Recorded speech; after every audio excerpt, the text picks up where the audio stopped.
Hello everyone. তো দেখো আজকে আমি খুব ইজি খুব সহজ পদ্ধতিতে পাকা আমের আইসক্রিম বানিয়ে নিয়েছি।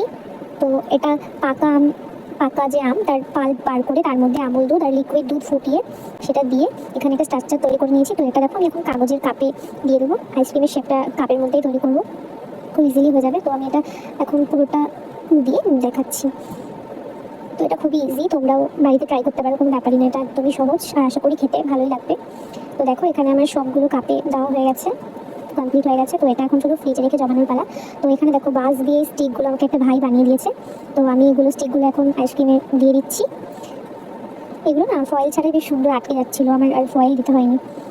তো এটা তো খুবই অল্প সময় তৈরি হয়ে যায়, শুধু জমতে যেটুকু টাইম আইসক্রিমটা বড় ফুটে। তো দেখো এখানে আমি ফ্রিজে রেখে তোমাদেরকে দেখাচ্ছি। এখন আইসক্রিম পুরোপুরি একদম রেডি হয়ে গেছে। তো আমি এখন তোমাদেরকে মোল্ড আউট করে দেখাচ্ছি। তো এতটাই শক্ত হয়ে গেছিলো যে আমি ওটা টেনে মোল্ড আউট করতে পারছিলাম না। আমি কাগজের কাপটাকে ছিঁড়ে দেন আইসক্রিমটাকে বার করেছি। আমার তো ভালোই লেগেছে খেতে।